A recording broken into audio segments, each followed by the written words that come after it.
Most dear our pride citizens of India, my young youth and ladies and gentlemen, happy 74th Independence Day to everyone.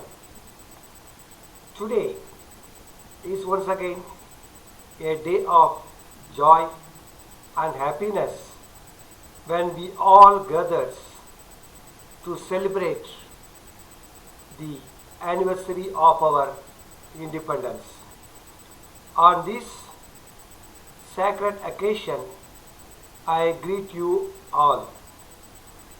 Today is a day when we feel proud of and celebrate our victory in the struggle for independence. Independence Day is celebrated annually on 15th August as a national holiday in India, commemorating the nation's independence from the United Kingdom on 15th August 1947, the day when the provisions of the Indian Independence Act 1947, which transferred the legislative, the sovereignty of the the Constituent Assembly came into the effect. On the eve of the Independence Day, the President of India delivers the address in court, address to the nation. On 15th August, the Prime Minister hoists the Indian flag on the ramparts of the historical site of Red Fort in Delhi. 21 gun shots are fired in honor of the solemn occasion. In this speech, the Prime Minister highlights the last year's achievements, raises important issues and calls for further the development. He pays normally tribute to the leaders of the independence movement. The national anthem Janagana Mana is sung. Normally, the speech is followed by march past of the divisions of the Indian Armed Forces and the Parliamentary Forces. The parades and the pageants showcase scenes from the independence struggle, the diverse cultural traditions. Similar events take place in every state capitals where the chief ministers of the individual states unfurl the national flag, followed by the parades and the pageants. Mahatma Gandhiji had also dreamed of the same independence when he launched the Dandi March 75 years ago. Through that, the struggle, he shook the foundations of the greatest and most powerful empire the world had ever seen. Today, we need to once again remember the sacrifice and commitment of the father of our nation, Mahatma Gandhiji. I am sure that India have a visible global presence in all sectors and will contribute to world peace. All our the technological and economical advances while enhancing our prosperity would embed our value system derived from our civilization heritage. So this unique combination will make our growth robust and sustainable and will lead to a powerful, secure, happy and prosperous society. To achieve these goals, a national movement of the development is very much essential. So in this moment, every citizen, every constituent of our democracy has to participate. What can be the profile of people's participation in this, the development movement? A question. Citizens' participation can be in many important areas like reaching the unreached, feedback on service to the people, human resource development, entrepreneurship. At present, at present, India has approximately 540 million youth under the age of 25. So this will continuously be growing till the year 2050. Keeping this resource in mind, the universities and educational systems should create two cadres of personnel. Number one, a global cadre of skilled youth with specific knowledge of special skills. Number two, another global cadre of youth with higher education. So these two cadres will require not only for powering the manufacturing and servicing sectors of India, but also be needed for fulfilling the human resource requirements of the various countries. Thus, the universities and secondary school education system will have to work towards increasing the throughout the higher education system from the existing 11% to 20% by the year 2015, 30% by the year 2020 as of now, and 50% by the year 2040. So, our citizens who are not covered by the higher education system should all have world-class skill sets in areas such as construction, carpentry, electrical systems, repair of unmechanical systems, the fashion design, paralegal, paramedical, accountancy, sales and marketing, software and hardware maintenance and service software quality assurance, to name a few. So no Indian youth should be without either a world-class higher education or without world-class skill sets.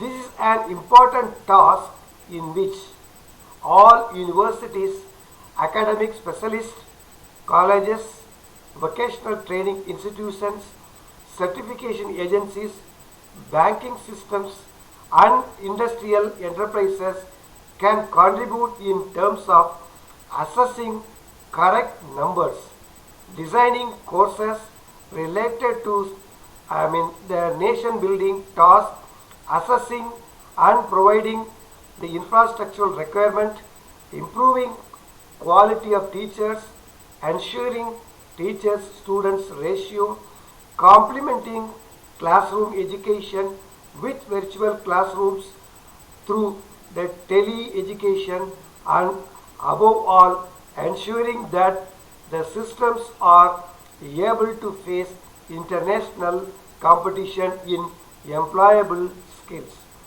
Systems. Systems must be designed in such a way that no aspiring, competent student should be denied quality education. The system of education must be able to maintain the required output quality. So these are examples of what the government has to do to give an enabling environment, and how these who operate education systems have to give our youth. Then our youth can give their knowledge skills in making the nation prosperous. So orientation for entrepreneurship has to start right from their schools.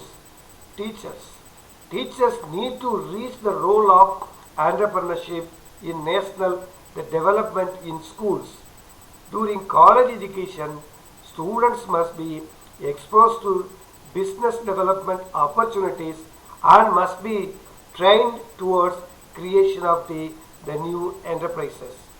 Parents, of course, should encourage their children to take up new ventures after their education. We should cultivate a mindset that, in quote, idea is wealth. Idea is wealth. The government must create a facilitating environment for provision of the venture capital for innovative ideas without collateral security.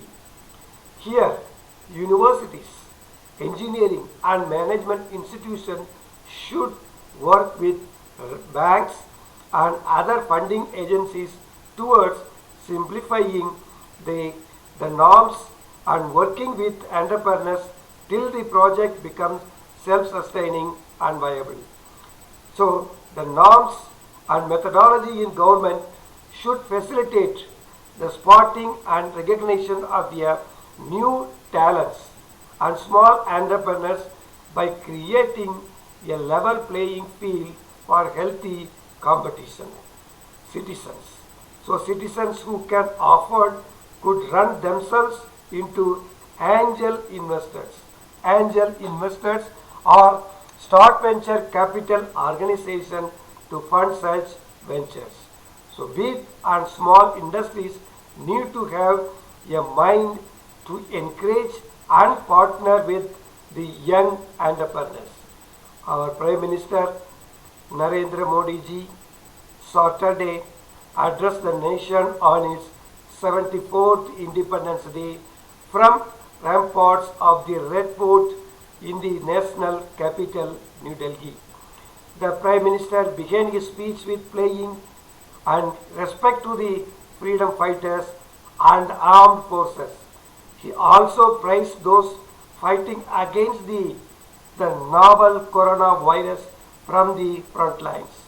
Modi ji highlighted the importance to make India self-reliant, saying it was not just a word but should be a mantra for the people. During his address, our Modi ji hails the Corona warriors at 74th Independence Day celebrations and all attempts were made to root our cultures and traditions in past. India became a challenge to forces of expansionism with its freedom struggle, and it is necessary for us to prepare ourselves to make India self-reliant. In the midst of coronavirus pandemic, Indians resolved to become a self-reliant. So this is not a word but mantra for all people. During his address, he highlighted the new education policy aims to connect our children and their roots while making them global and national. The digital health mission will bring a new revolution in India's health sector. For the recent pandemic challenge, he said, these corona vaccines are in various stages of trial in India. It's a happy news. Large scale production will begin once we get note from the great Indian scientists. Our roadmap to bring corona vaccine to all Indians in shortest possible time is ready. New education policy. The new education policy was launched on Wednesday, July 29th. Earlier in the afternoon, the Union government approved the policy that aims to overhaul the country's educational system. Earlier on May 1st, Prime Minister Narendra Modi ji had reviewed the National Education Policy we call NEP 2020, for which draft was prepared by the panel of educationalists and also the experts led by former Indian Space Research Organization ISRO, the chief Dr. K. Kasturirangan. The NEP 2020 aims at making India's a global knowledge superpower. So India, a global knowledge superpower. The new academic session will begin in September to October, or the delay is due to the unprecedented coronavirus diseases we call COVID-19 outbreak, and the government aims to introduce the policy before the new session kicks in. Some highlights of the new education policy which I would like to bring to the public here is the use of the schools, the school complexes, behind the school hours and public library spaces for adult education courses. For adult education courses which will be ICT equipped with possible, and for the other community engagement and enrichment activities. He also focused more on the vocational studies in the school level. So here every child to learn at least one vocation and exposed to several more. Sampling of important vocational crafts such as carpentry, electric work, metal work, gardening, pottery, making, etc. as decided by the states and local communities during grades 6 to 8. By 2025, at least 50% of the learners through the school and higher education system shall have exposure to the vocational education.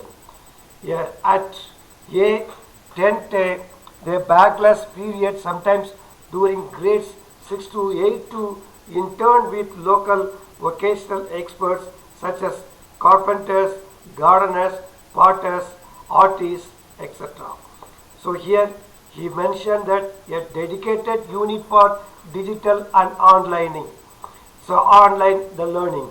A dedicated unit for the purpose of architecturing the building of the digital infrastructure, the digital content and capacity building will be created in the MHRD to look after the e-education, the e-education needs of both school and higher education.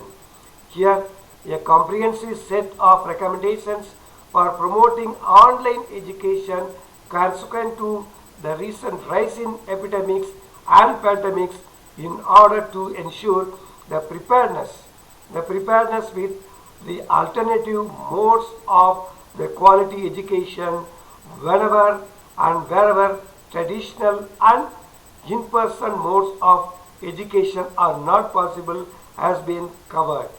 A new and comprehensive national curriculum framework for teachers, NCFTE 2021, will be formulated by the NCTE in consultation with NCERT.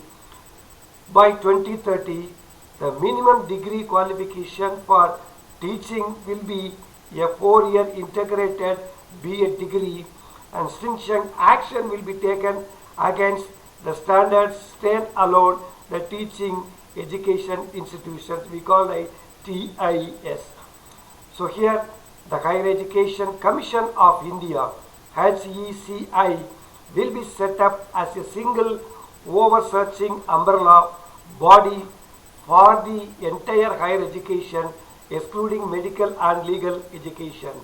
The HECI to have 4 independent verticals: National Higher Education Regulatory Councils NHERC for regulation, General Education Council GEC for standard setting, Higher Education Grants Council HEGC for funding, and National Accreditation Council NAC for accreditation.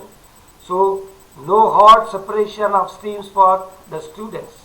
Students will be given an increased flexibility and choice for the subjects to study, and particularly in secondary school, including subjects in physical education, the arts and crafts, and vocational skills.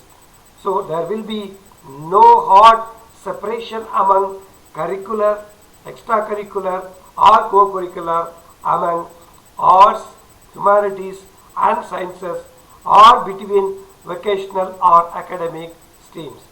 Subjects Subjects such as physical education, the arts and crafts and vocational skills, in addition to science, humanities and mathematics, will be incorporated throughout the school curriculum. So each of the four stages of the school education may consider moving towards a semester or any other system that follows the inclusion of the shorter the modules. Curriculum. The curriculum content will be reduced in each subject to its core essentials and make space for the critical thinking and more holistic, inquiry-based, discovery-based, discussion-based, and analysis-based the learning. That's what included in the new policy. The financial, the autonomy to be given to nearly 45,000 affiliated colleges. There are over 45,000 affiliated colleges in our country. Under graded autonomy, academic, administrative, and financial autonomy will be given to the colleges on the basis of the status of their accreditation. So this is called Amit Kare Higher Education, the secretary for the court. So science and development. The science and development in India after independence, the Jawaharlal Nehruji initiated reforms to promote higher education and science and technology in India after 1947. India ranks third among the most attractive investment destinations for technology transaction in the world. So modern India has had a strong focus on science and technology, realizing that it is a key element for economic growth. So India is among the top most countries in the world in the field of scientific research, positioned as one of the top 5 nations in the field for space exploration. The country has regularly undertaken space missions, including the missions to the moon and famed the Polar Satellite Launching Vehicle PSLV. India is likely to have a leading role in launching satellites for the SAARC nations, generating revenue by offering its space facilities for use to other countries. So India ranked 6th on scientific publications and 10th on patents, which included only resident applications. So India ranked 13th at the Nature Index in 2017 based on counts of high quality research outputs in the natural sciences. India stood third in the number of science and engineering publications in the world. India ranked again 52 in Global Innovation Index, we call as a GII, according to 2019. It ranked 50th in cross expenditure on the research and development segment with 0.6% of GDP spending. The government is extensively promoting research parks, technology, business incubators, we call TBIs, and RPs, which could promote the innovative ideas till they become the commercial ventures. So India is world's third largest technology startup hub with incorporation of 1,000 new companies in 2017 afterwards. The engineering, the research and development, and the product development market in India is forecast to grow at a CAGR of 10.65% to reach the US dollars of 42 billion by FY22 from the US dollars 31 billion in FY19. So by 2022, the research and development expenditures is targeted to reach at least 2% of the country's GDP. The development and investment sectors are getting momentum in recent past.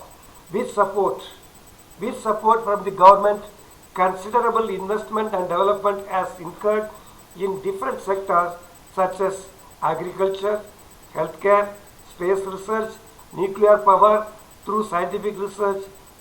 For instance, India is gradually become self-reliant in nuclear technology. The recent developments to mention here in the field of science and technology in India is all follows. Number one, India Space Research Organization ISRO launched Space Technology Incubation Center in Tripura, Agartala. ISRO has planned 36 missions including satellites and launch vehicles in FY21. So India's space business will witness tremendous growth in the next 5 years on the back of technology advancement, global space business opportunity, and a sharp rise in the ISRO's satellite launch capabilities. In the case of the investment scenario, Grid Roster INC, working in the virtual and augmented reality space, raised $2 million as seed funding, which will be used for marketing and product development. In April 2020, very recently, Institute of Genetics and the Integrative Biology and Tata Sons signed a memorandum of understanding MOU for licensing of know-how for the FNCA S9 editor linked uniform detection assay, we called the FELUDA, for the rapid diagnosis of the COVID-19. In March 2020, the Agnikul Cosmos Private Limited and IIT Madras incubated space tech startup development of the new low-cost satellite launching vehicles, which raised rupees 23.4 crore, which is equal to 3.35 million US dollars in a pre-series of that funding round led by the Pi Ventures. So in February 2020, the COP Jenny announced the plans to hire 30,000 employees in the country by 2021.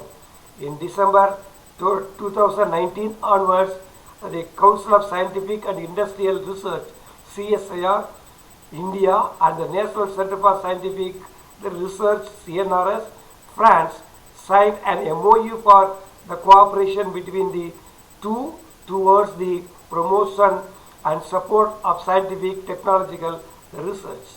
We had what to mention here is the achievements. Following are the achievements of the government of India in the last 5 years. The first national, the state-of-art of GMP facility for production of the herbal preparation was established in CSIR, the laboratories. It has a production capacity of 30,000 tablets and capsules per hour and 500 liters of liquid per batch. So DPT, Department of Biotechnology, under the Boost to University Interdisciplinary Departments of Life Sciences for Education and Research Scheme to boost advanced education and promotion of the interdisciplinary research and technology development. The scientific, the industrial research of the CSIR launched 30 skill training programs in the areas of leather processing, paints and coatings, electroplating and metal finishing, industrial maintenance engineering, bioinformatics, mechatronics and glass-plated jewelry among others. Even though India is aggressively working towards establishing itself leader, as a leader in industrialization and technological development. Significant developments in the nuclear energy sector are likely as India looks to expand its nuclear capacity. Moreover, nanotechnology. Moreover, nanotechnology is expected to transform India's pharmaceutical industry. The agriculture sector is also likely to undergo a major revamp, with the government investing heavily for a technology-driven green revolution. Government of India, through the Science and Technology and Innovation Policy 2013, among other things, aspires to position India among the world's top 5 scientific powers. So India Space at the Research Organization ISRO will launch its first Indian human mission by 2022. Finally, as an environmental biologist and myself, the environment can become clean and upgraded only through countrywide active participation of every citizen. So people as a collective can participate in cleaning the environment, like the cleaning of our Indian rivers.